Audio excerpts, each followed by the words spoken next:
All right.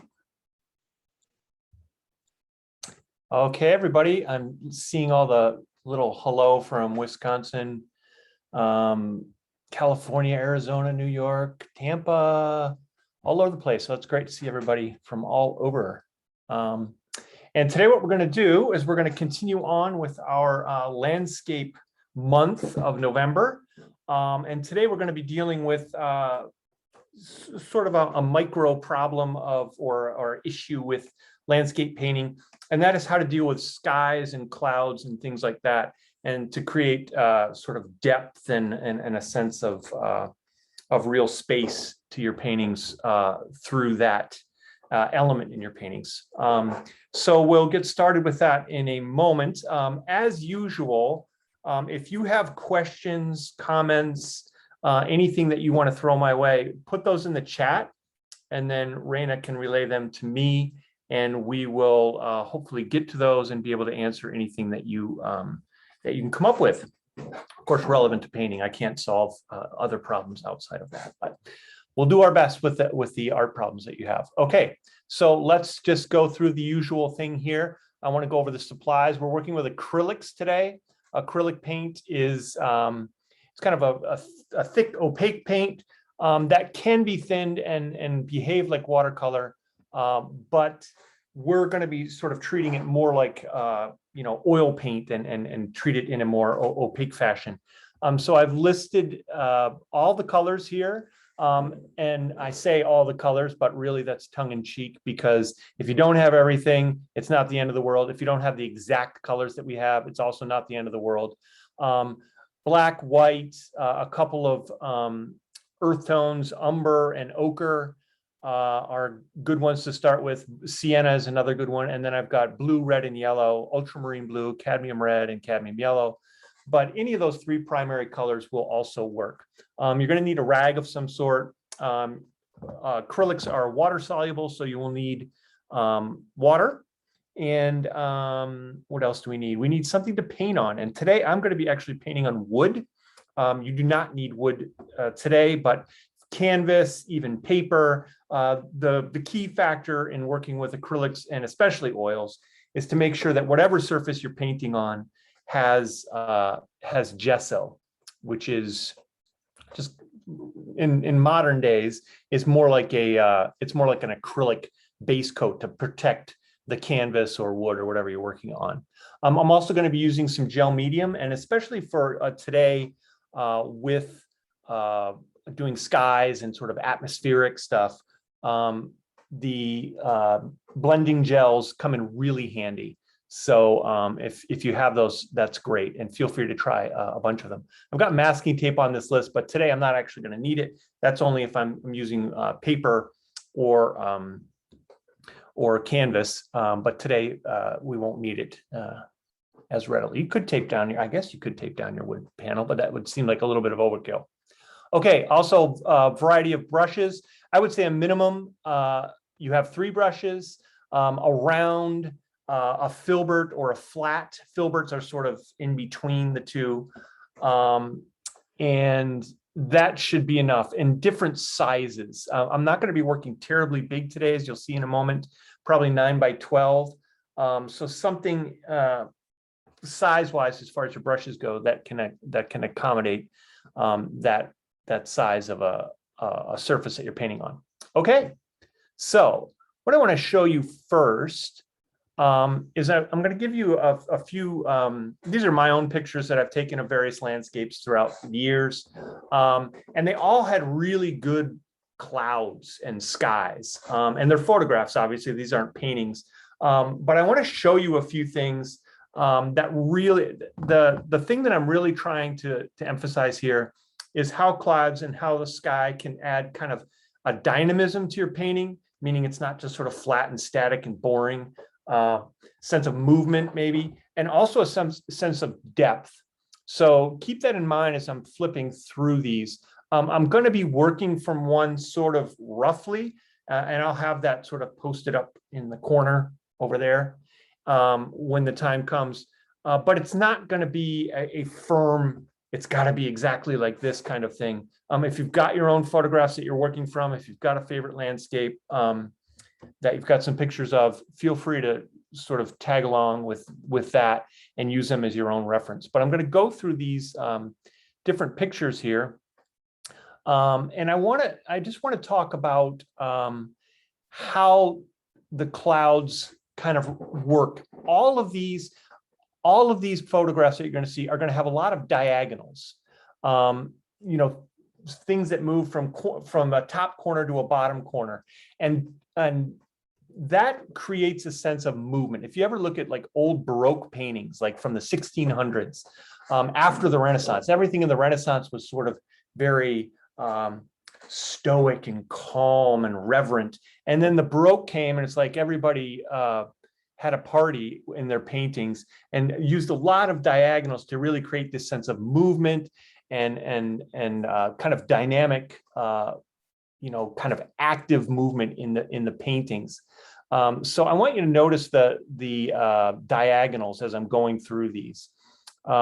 This one is a little bit more subtle, but look at the diagonals in terms of the way the blue sky is represented here. You see a lot of sort of from bottom right to top left moving here. And also the size of the clouds, these are pretty uniformly sized, but the ones in the background are really small and the ones in the foreground are really big. So that creates a sense of perspective, of moving from deep space in the far off distance along the horizon, and then the bigger clouds are basically right above us. So we're really getting that sense of traveling through the space of the painting, or the picture in this case.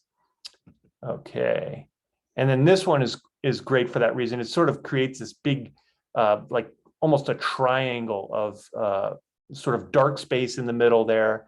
And once again, more diagonals with that, especially that cloud bank on the bottom, sort of on the left, just above the horizon there. That's a really good one to see, you know, kind of how the light and dark really creates that sense of movement and depth. All right, let's have another look here. This is the one we're actually going to be working with. And this one's got a nice combination of both. It's got some really strong diagonals, but it's also got some big clouds in the foreground and smaller clouds in the background as you move towards the horizon. So that's the one we'll be working with. And then here's this one. I just took this last weekend. And this is a really nice one. It's mostly landscape. So like the upper third is maybe the sky, but it really has a kind of a dynamic sense of that.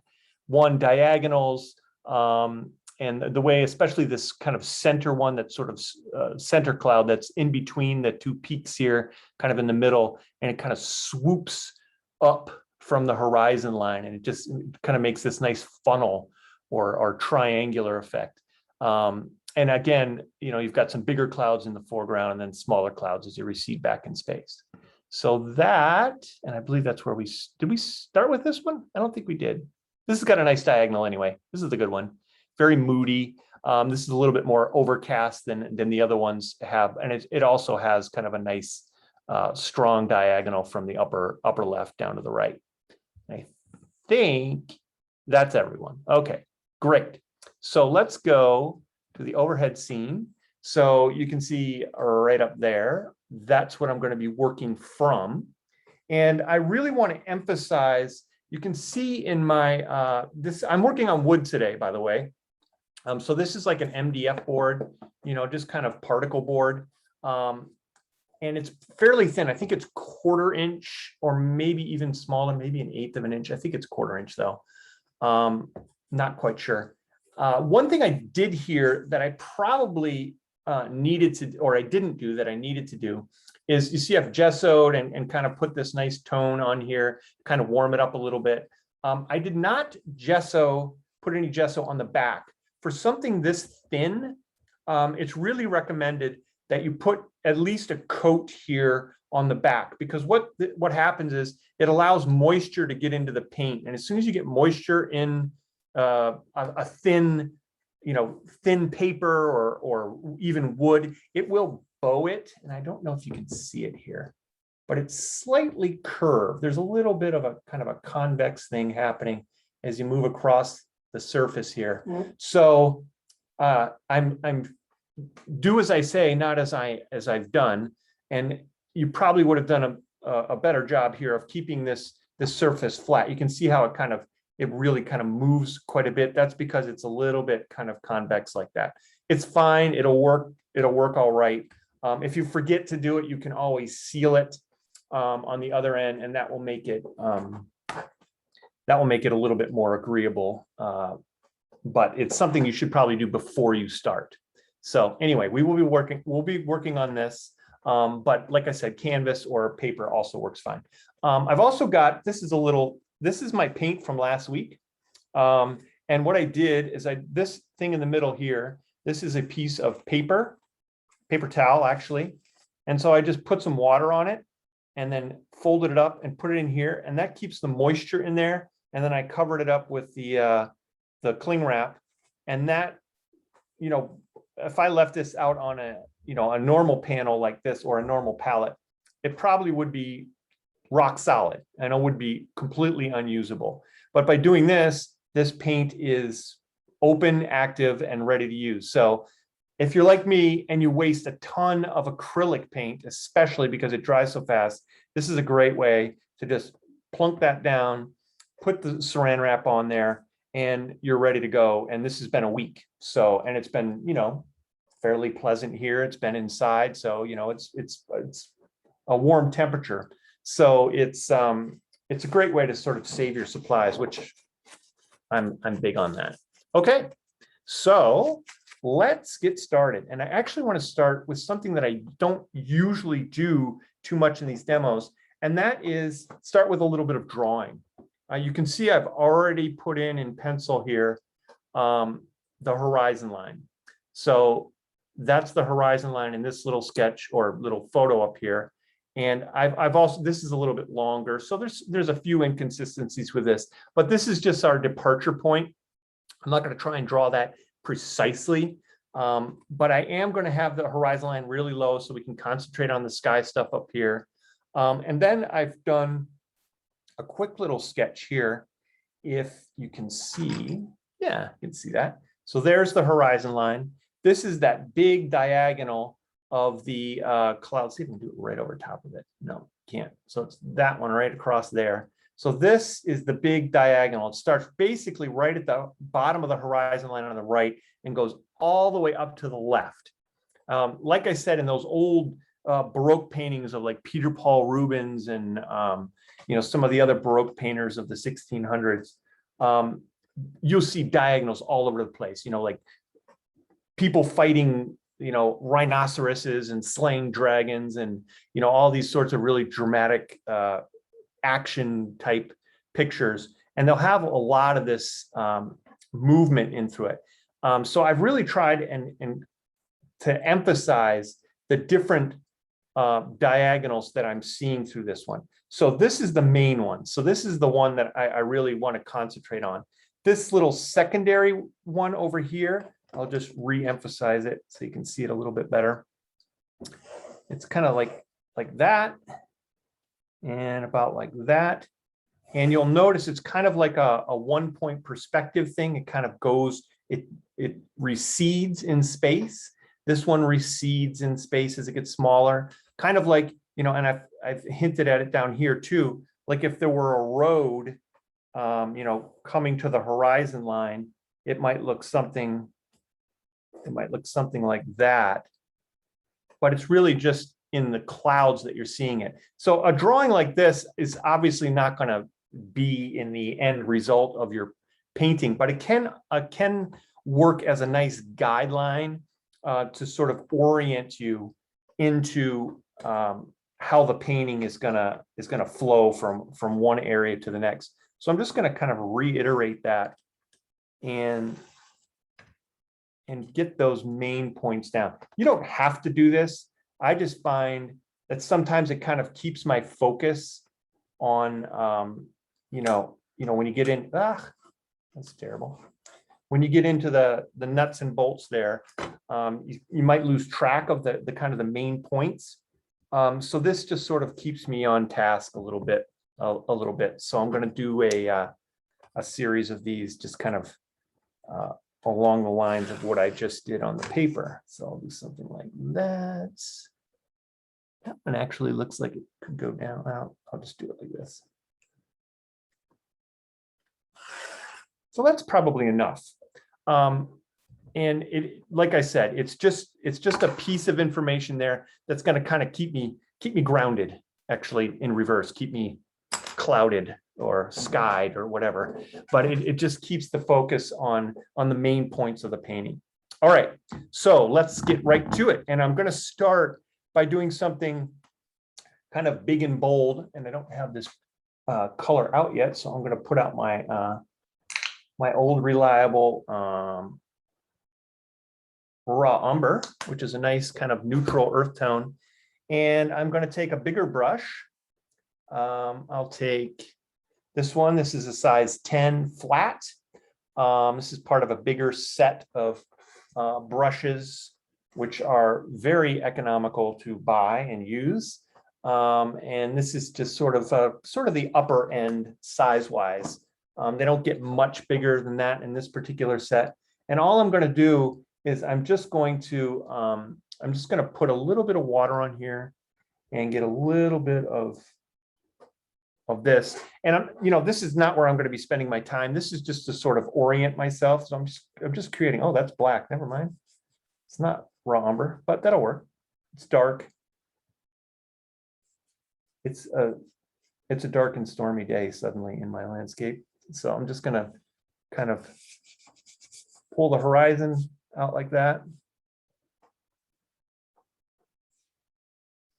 And establish the ground relationship there. Oh, there it is. They look very close to each other. I will throw a little bit of umber in here.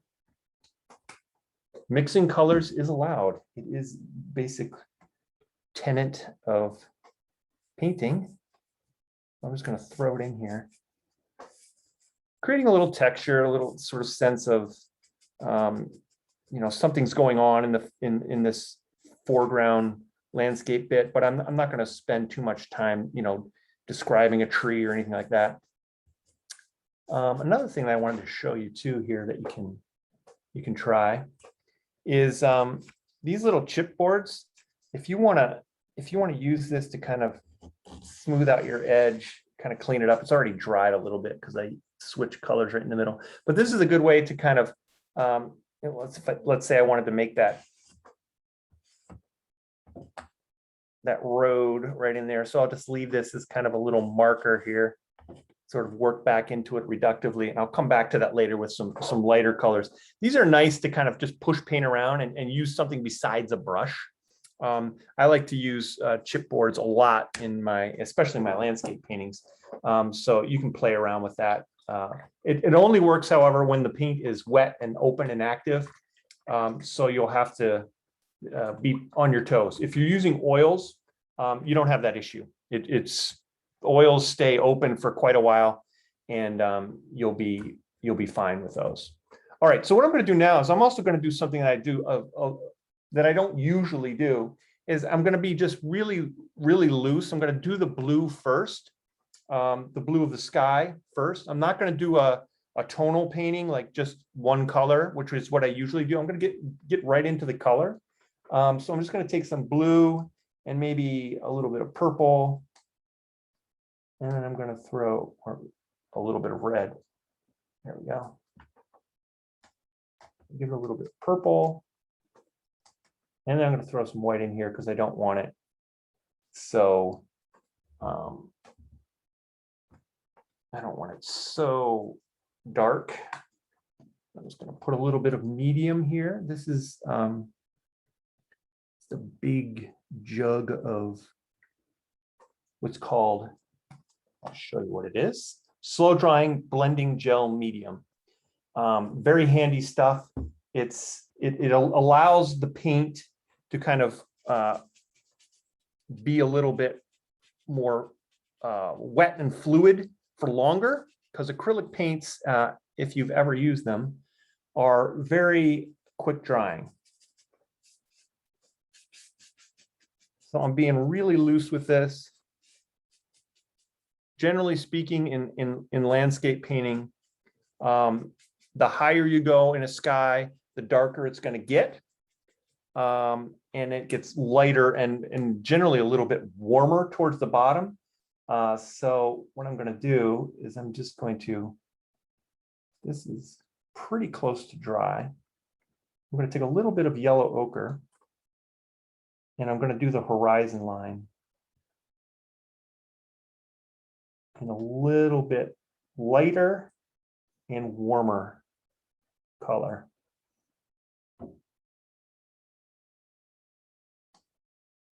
There we go. See how that looks. And I'm just going to throw it right on here. It's still a little bit dark relative to that. I'm going to throw a little bit more of a kind of a lemony yellow in there as well. Let's try that. There we go. That's better. And I can come and fix this horizon line, tighten it up a little bit better if I want to, but I'm just going to use the white to kind of form my edge a little bit.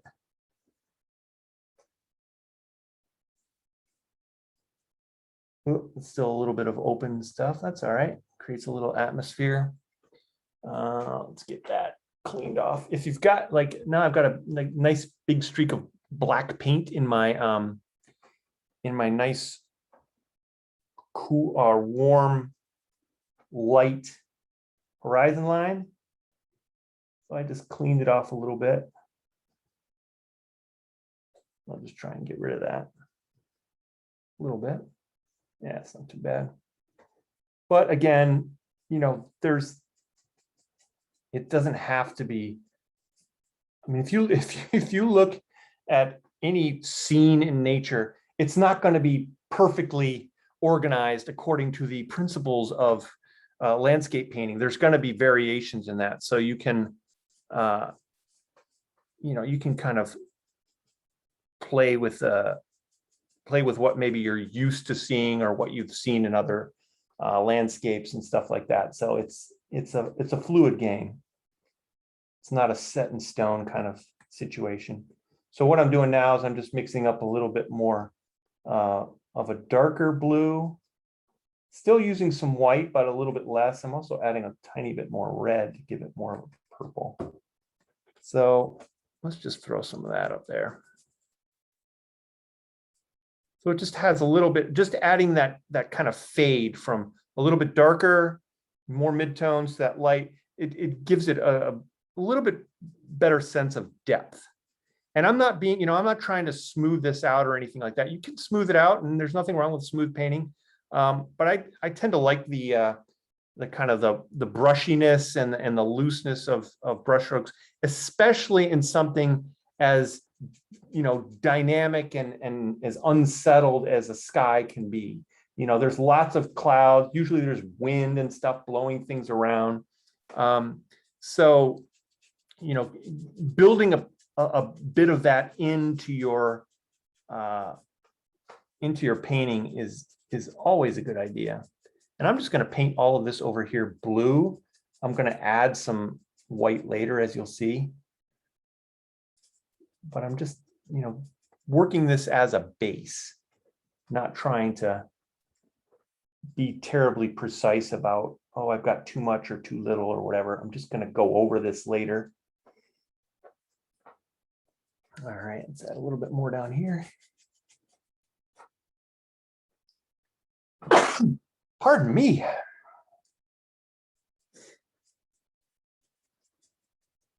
There we go. The advantage of Zoom meetings. Nobody has to panic over a sneeze anymore. You got a Zoom meeting. All right. Okay, so I think that's probably good for having established, you know, a sense of light to dark, get the general shapes of what I'm going to be dealing with here. I've more or less established my composition. And I thought today I might also do this a little bit differently than I've done in the past. I'm feeling a little bit frisky as far as that goes. And I'm going to try I'm gonna build up a gray, and I'm gonna put the gray in first over everything, where the clouds are anyway. So I'm just going to and I'm going to mix up a gray that's not just black and white.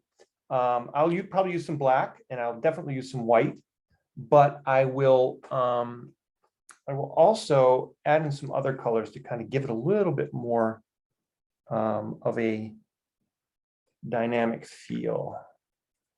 I've used dynamic quite a bit. I need a thesaurus for words other than dynamic. Somebody comes up with one, I'll try it out. All right, so I'm just going to mix up a bunch of colors here and try and make it gray.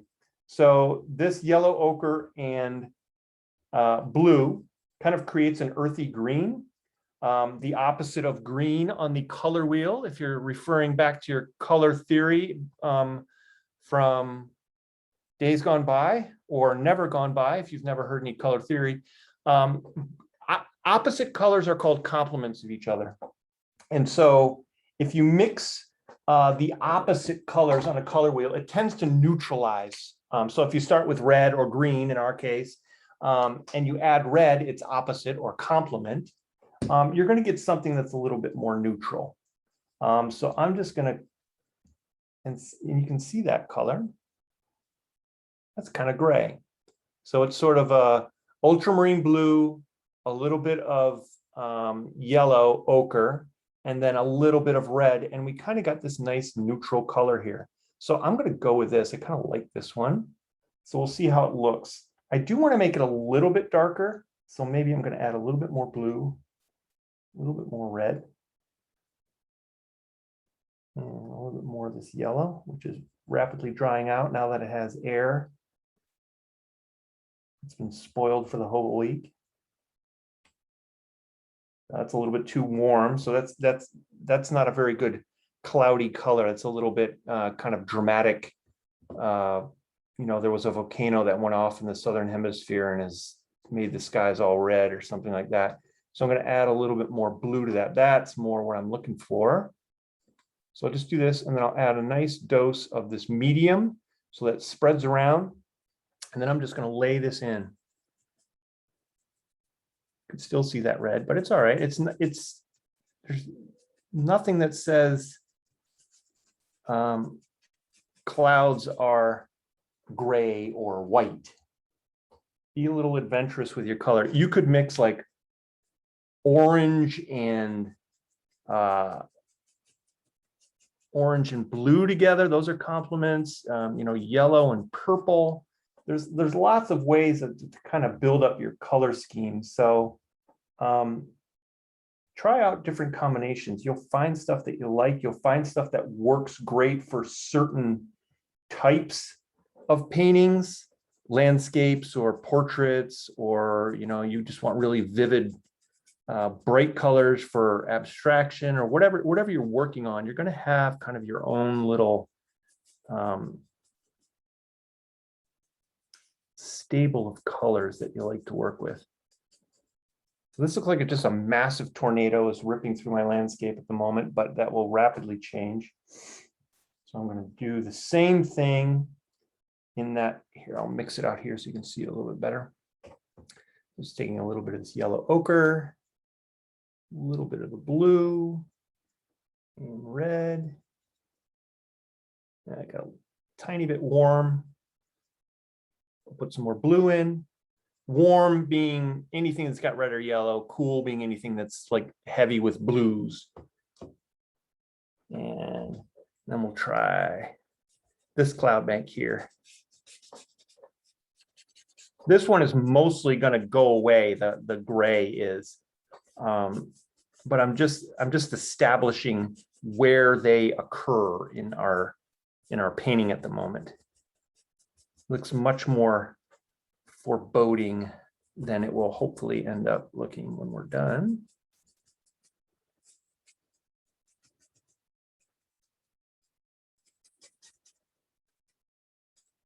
And I can kind of work out into this blue a little bit. So it doesn't have to be sort of a perfect triangle here. What else do we got here? Maybe a few that come down here. Maybe I'll put some wispy ones. I'm doing a little bit of working off of maybe memory or some of those other pictures that I saw here, just trying to add a little bit more sense of space, just give you a little bit more of a sense of how these clouds might look in different atmospheric conditions. So here's some kind of nice wispy ones in the distance, the very small. All right. And you could do a couple layers here. If you wanted it darker, or if you wanted it bluer in spots, and actually I'll do that. I got a fair amount of time, so I can play around with this. So I'm just going to add a little bit more variety to these. So I'll use this next layer maybe to go a little bit darker and sort of build up some, and I'll maybe throw in a little bit of black for that as well. So I'm just sort of looking at the picture over here. You know, it's kind of a nice big cloud bank right in here. Maybe I'll throw that, just sort of hint at that right there. There's one coming across here as well. Ooh, look at that red. Red skies at night, sailor's delight. Is that what it is? All right. Maybe do another one with this nice, I actually like this color quite a bit. So go to the well once more, see what else I can get out of it. So just sort of a kind of a menagerie of colors here. I'm going to make this a little bit more of a kind of a dramatic, slightly stormy look to it. Maybe some clouds in here, maybe some rain coming out in the distance. I'll throw that down just for kicks. Maybe a little wisp of that up in the corner here, coming across, getting a little John Constable. John Constable, an old English painter who was very famous for painting dramatic skies. All right, kind of like that. Just feel free to kind of play around with it. I mean, it dries really quick. I mean, this is the advantage of acrylics is, you know, you put something down and, you know, if you don't really like it, you can always just cover it up because it's not going to dry, or it is going to dry pretty quickly. So, you know, be willing to kind of move around a little bit. All right, so this is sort of my basic setup here. I'm going to add a lot of white to this. I'm going to sort of brighten the day up a little bit. I'm going to go back and add some blues as well. But while I'm waiting for this to dry, I'm just going to put in that little hint that I was telling you of kind of movement into the landscape, just to sort of give it a little bit of leading into it in the landscape, and then these kind of clouds kind of pushing out. So you got this kind of nice dynamic of in, out, you know, sort of nice movement. So I'm just going to take maybe a little bit of yellow and a little bit of yellow ochre. So just a warm, earthy color, maybe a tiny bit of red in there to sort of give it a little orange hue. Yeah, there we go.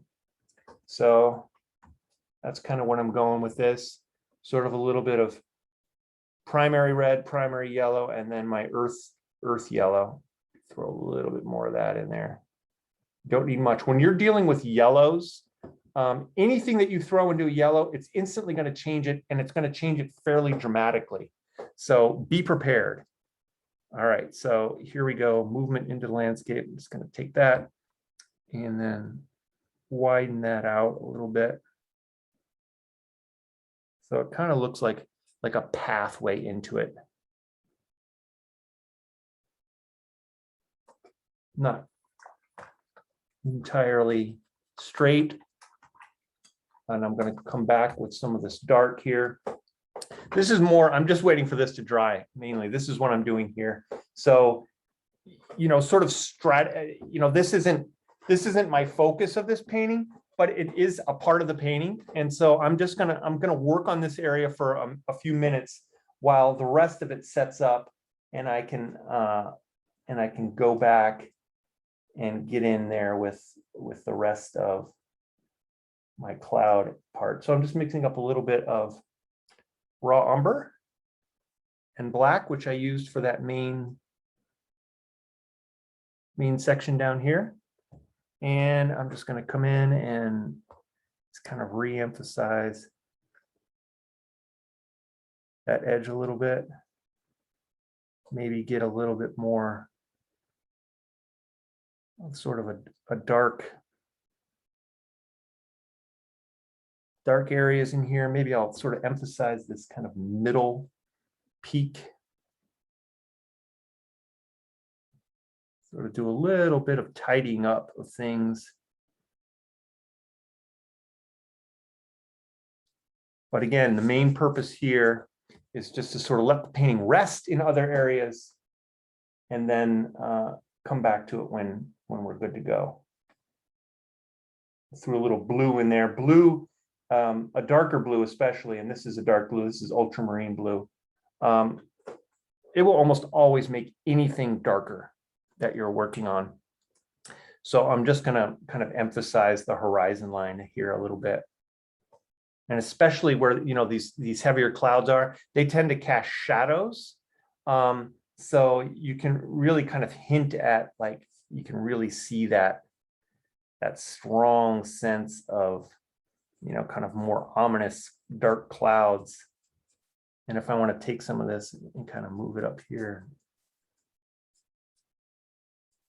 let's kind of beef that up a little bit. Let's do that. Let's see what else. I think that's probably good. All right. So yeah, so this gives it a little bit of sense. And if I wanted to, I still wanted to let it set up a little bit. Maybe I can sort of hint at, I don't know, something in front of this little swath of land here. Maybe an old gnarly tree, or I don't know. Might not work, but we'll try it. Just to give it a little bit of sort of foreground context. Remember, if you've got any questions, feel free to put them in the chat and we'll try and get to them. Okay. Raymond did let us know a synonym for dynamic. Oh, good. What is it? Energetic. Energetic. All right. I like it. Energetic, dynamic. I don't know. Those will work. I can go back and forth between those two. All right. So I think I'm just going to do a little spot check here. And because I was working so thinly in here, well, it froze up there. Because I was working so with a lot of water and it was kind of loose. It's not very thick paint, so it shouldn't take very long to dry. And sure enough, this is setting up quite nicely. So what I'm going to do is I'm going to start working on the whiter, you know, sort of puffier aspects of the clouds that I've set up. And I'm kind of going to go from really thin to much thicker passages of paint. There's the old fat over lean mantra of painting, especially oil painting. There is no real fat, meaning oil, in acrylic paintings, but the same principle applies if you want to think about it in terms of thin layers of paint over thick layers of paint, or under thick layers of paint. So you start thin and you work your way up to thick. So that's kind of the thinking that I'm working with here. And I think the way I'm going to do it, which brush do I want? I want to try, I'm going to go with a round here. Round will blend things nicely and not make it so streaky. So I'm going to start with that. And I'm going to mix up kind of a light gray. So, and I'm going to try and warm it up a little bit. So I'm taking white and I'm going to put it in our old friend here, yellow ochre. Maybe throw a little bit of red in there as well. Not a lot, because we are mainly dealing with white. And then I'm going to use a fair amount of medium here. And I'm just going to start building up some mass of some of these cloud banks here. So I'm going to start with this one over here. So this is, believe it or not, this is actually fairly thin paint because I've used the medium. So I'm just going to kind of build it up. But you notice, I mean, one of the important things here that I did was I put a little bit of warmth in there. I think that's really something that a lot of people miss in clouds. They go, clouds, oh, puffy white clouds. Look outside And 100 times out of 100, if you really look at the clouds, they're not going to be white puffy clouds. They're going to be sort of really white, orangey or yellow or something warm. So, just be aware that, color is a very tricky thing. And you've got to be willing to sort of put your assumptions about what is gray and what is white and what is black and what is green, and just be willing to just observe, pretend you've never seen colors before, and really try and kind of break it down. It really does help. So all I'm doing here is I'm establishing big areas of the more lit up areas of the clouds. And I'm really trying to establish this cloud here, especially this one, because that is the closest to us. This is the cloud that would be, if we're standing right here, that's pretty much right over our heads. So we want that to be kind of a strong piece of the puzzle here. And I'm just going to kind of blend a little bit of this in. I don't like to come in, especially with something as puffy and gaseous as clouds. I don't like to come in with scoop up some color, scoop up some color and, pretend I'm, decorating a cake or something like that, and it's really thick. So I'm really coming in kind of thin and loose. Like this initial spot that I have up here is pretty heavy. So I'm just taking a little bit of that, just kind of moving it around a little bit. Just maybe looking at my reference a little bit, creating some grays, because I'm putting a lot of white next to or over top of these kind of darker passages. So it's not something where you're trying to make one color win and do more. It's you want these colors to kind of work together a little bit. And I'll just go back to this. This is kind of a heavy, strong bank of clouds right in the middle, which I think I'm going to need to kind of break up a little bit. I'm also just using it to kind of pick up. Let me get a little closer here so you can kind of see how this is all working out. So I'm working right now, I'm working fairly thin. You can still see some of this gray coming through as I'm laying this down.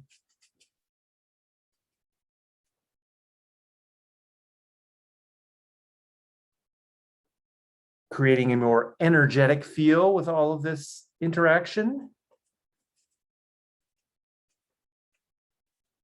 It's dynamic as well, but mostly energetic. All right.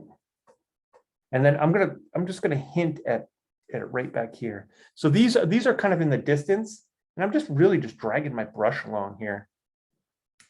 Not boop, boop, boop, boop, describing every little bump. Just sort of hinting at a more impressionistic approach. Let's go move around. Let's go back out here. There we go.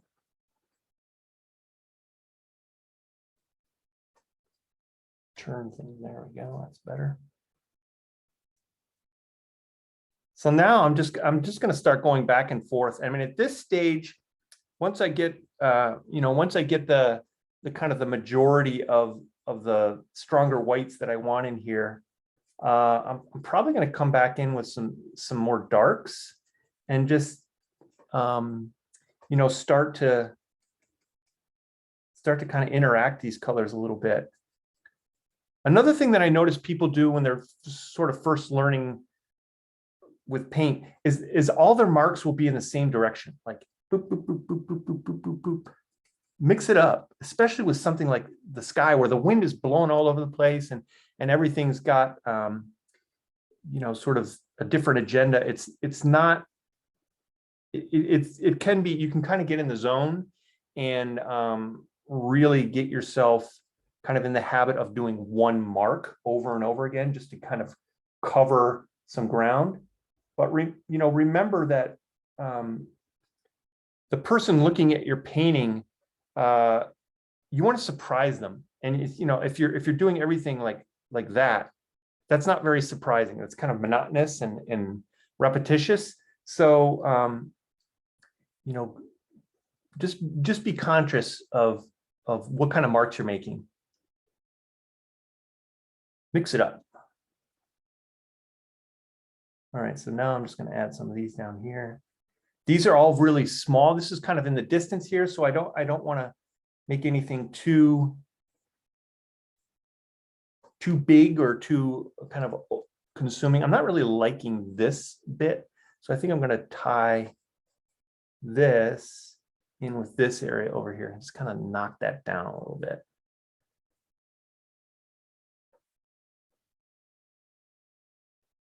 All right, what else we got here? Maybe throw a few more heavy little clouds in there. Bigger cumulus clouds, I guess they would be.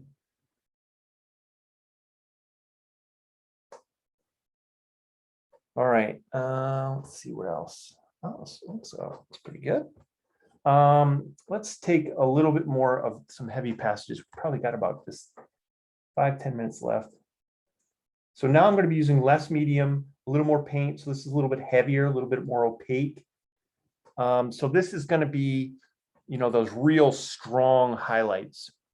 And I'm going to have, this is kind of taken on a life of its own. So it's not really what's going on in there. So I'm just going to throw in a couple of hints of like, this is really where the light is really catching here. Maybe there's a little slab coming through these two clouds. And this one right here. And then this one's really close to us. So I'll really kind of highlight that. Again, using different directions, different types of brush strokes.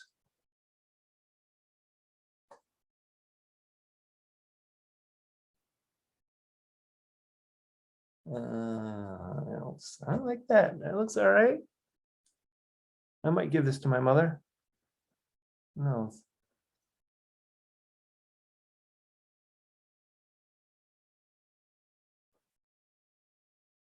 So our little cloudy hint of rain is maybe turned into a little bit nicer day with all this light-filled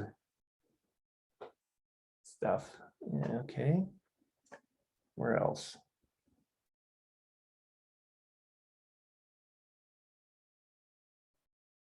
And this is also a time in the painting where you can easily get carried away and overdo it, and pretty soon you have, Casper the Friendly Ghost clouds, and everything's just white puffy and kind of not really doing much. So restraint is sometimes just as important as being really excitable and putting a bunch of stuff down and just letting it go. Let's throw a little bit of this in here. All right, I kind of like that. I don't want to mess it up entirely. All right, while I'm waiting for that, I'm going to just add a little bit more of a highlight in the foreground. Our poor forgotten foreground. I'm just throwing a little bit of a hint of maybe some of this nice light is catching something there. Yeah, that's good. All right, so I think what I'll do now, I'll go back to this sort of smaller brush, and I'm just going to go back to the kind of the darks. Got just about 3 or 4 minutes, maybe see what other people have been up to. I'm going to mix up some darker and maybe emphasize some of these little darker areas in the painting. Maybe take a little bit of this almost pure dark blue, throw a little bit of that black in there. Maybe throw a little bit of that red, going back to that kind of original color that I had in for the sky. Just throwing a little bit of that. Kind of going back. This is really thin. I've put a lot of medium in here. I'm just kind of reiterating some of the darks. Not too much.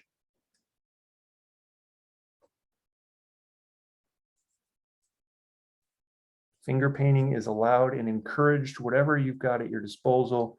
Little rags, just to kind of create a little sense of variety. This has got a more, this is more blue that I'm putting in the shadows here. There's a little bit of, active white paint that's kind of come into play. That's fine. Skies are not, they're not like trees. They're a lot more amorphous and they don't have a defined shape. So I'm really just trying to make this interesting as a painting rather than, I'm not trying to be faithful to nature at this stage. Just throw a little bit of that.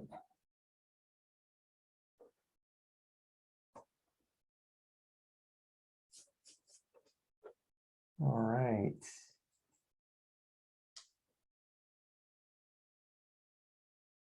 Again, just kind of emphasizing different little shapes, maybe upping the contrast a little bit. It's definitely, as all my paintings tend to be, it's very, very strong contrast. That's just the way I do things. I could be using much more of a kind of a gray color to make this a little bit more subtle.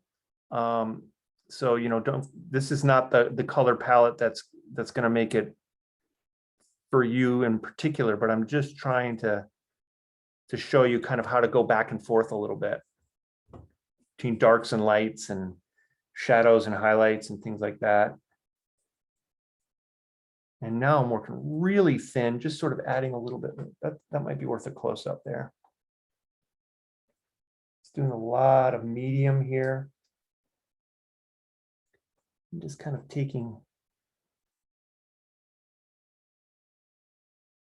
making this a little less brown and a little more gray, because I'm throwing like kind of a, and I could mix up a gray. I'll do that really quick here. Just sort of some blue and some brown, and then throw some white in there. So something like this. So now I've got kind of a grayish, needs to be a little bit more gray. So I'll throw some black in there. So now I can kind of maybe soften some of this up a little bit. Grays are really powerful colors. They don't seem like it. They are muted. They're by definition kind of in between. But what they do is they let, like I'm going to imagine that sort of the yellow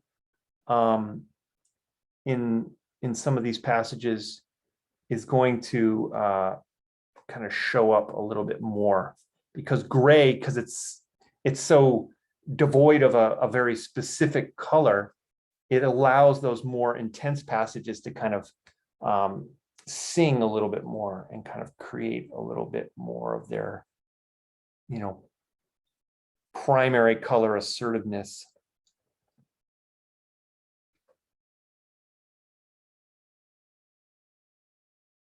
I'll soften up a little bit of this. Okay, I could go on. And believe me, I probably will after this is over, but I do want to see what everybody else is up to. So there we have it. That's not bad for an hour. Can live with that. All right, so the palette was pretty straightforward. I used everything, but the dominant colors were definitely sort of my earth tones. White for sure. I used a fair amount of medium, and then just used the kind of the primaries to kind of pull a little bit of warmth or coolness depending upon what I felt it needed. So it's a pretty broad palette, but if you look at the end result, it doesn't really, it doesn't really look that way. I mean, just to show, I'm going to do, just thought of something right off the top of my head. I'm going to put a fire in the landscape. I just want to show you how dramatic that can look. So I'm mixing up kind of a red, and all of a sudden, let's see. there's a little fire here. And something this bold. I don't want a pink fire. That wouldn't be very good. That, I mean, that just pops right out with something like that. So, you know, a nice bold color, in a more or less a pretty muted, you know, a pretty muted overall landscape of colors. It's going to allow stuff like that to really, you know, be noticeable. Okay, so let's maybe do a few spotlights here. If anybody's got any questions as well about what we did and how we did it and all that good stuff, we've got a few minutes left. So if people want to ask those questions or just hold up your painting and see what we've got. All right. Claudia, very nice. Ooh, good use of purple in there. That's a nice little touch. Yeah, you can definitely be more colorful with these. Yeah, great. Angela, good sort of dark light thing going on there. Throw some more grays in those clouds and you're all set. Ooh, wow. You went to town. You drew the whole rock formation. That looks great. Excellent. I'm going up there this weekend, so I'll say hello to them for you. Sarah, very nice. Oh yeah. So you're on that Arthur Dove kick I was telling you about last week. That looks like Arthur Dove. Ooh. K. May Webb went all pointillist. I like it. With like 4 or 5 different blues up in there in the sky. That's a nice way to kind of make your gradation from top to bottom. Yeah. Gigi, very nice. Yeah, that sort of warm horizon line up to the top, much darker, really gives it a sense of space. Excellent. Arthur, oh, good. Yeah, that's great. It's really nice. You can see that sort of nice underpainting that you have of grays, and it shines through in different areas. In other parts, it's, you know, the white's much heavier. So that's kind of what we're going for. Sort of thin, transparent little glazes over each other. Yeah, Susan, excellent. Really nice. A much different format of your paper too, which gives it a sort of a broader sense of space or a higher. Oh, good. Gail Cooper, awesome. It looks great. Your road is much more formidable than my road was. Yeah. Sarah, nice. Nice little diagonal streak of blue right through the middle. Excellent. That looks great. And Allie, yep. Ooh, that yellow, that bright little yellow spot right on the horizon is a nice little touch. And how it comes through in those clouds where you kind of were a little bit lighter with the paint, that sort of yellow underpainting coming through, that's also nice. Great. Cindy, oh yeah. Oh, you did a diagonal sort of going the other way, kind of going this way instead of all that way. That's a nice little touch, that works. Janice, oh, cool. It's like a purple red for the deep areas. That looks great. And Lori, nice. Yeah, much more stylized and just kind of really bold shapes in that one. Nicely done. All right, what else? Sharon, oh yeah, that looks great. I love that blue sort of as your dark, you know, sort of your shadow area in the sky. That's a really nice choice with that purple sort of by the horizon line. Gets just incrementally warmer. That's always a good thing as you go down towards the horizon line. You'll often see that. Ooh, Lois, much more stormy in your world. I like it. That's kind of like a Winslow Homer painting. Check him out. He's a pretty good one. That's excellent. Kathleen. Yeah, great. A nice mix of grays in there, and that, especially in that sort of upper right corner. Wow, tons of great work. Lori, very nice. That nice strong horizon line really sets the space up nicely, and your grays in the sky are just a hair lighter, so that's kind of a nice transition. Excellent. Oh, there's Sarah again. Hey. I know we Oh, saw Sarah before, but she was frozen, so I thought I'd show her again. Oh, okay. Yeah, no, it looks great. Yeah, I got that real diagonal coming right across the middle there. That looks awesome. Terrific. Those were great. Well, that was fun. I really enjoyed that one. So next week is the premium class. And it will have a specific theme about a little bit what we talked about today, sort of working with muted colors, but also some really strong, vibrant colors that can really pop out from a sort of a softer. So a lot more sort of subtle color stuff that will be next week. So maybe I'll see you then. And then after that, we're going to have I think a two-parter at the end of the term. I can't remember if it's a two-parter or if we do two separate ones, but there will be two more landscape sessions that we'll do on the 23rd and the 30th of November. Okay. Thank you, everybody. The work was great.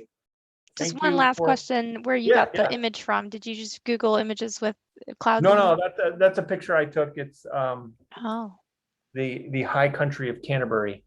ooh. So it's That sounds like the name of a painting. Yeah, I like it. Maybe it is. We've settled that. All right, that's a good way to end. We figured out the title for our painting for today. High Country Skies. How about something like that? All right, everybody, have a great week, and hope to see some of you next week and the weeks after. All right. See you later. Take care.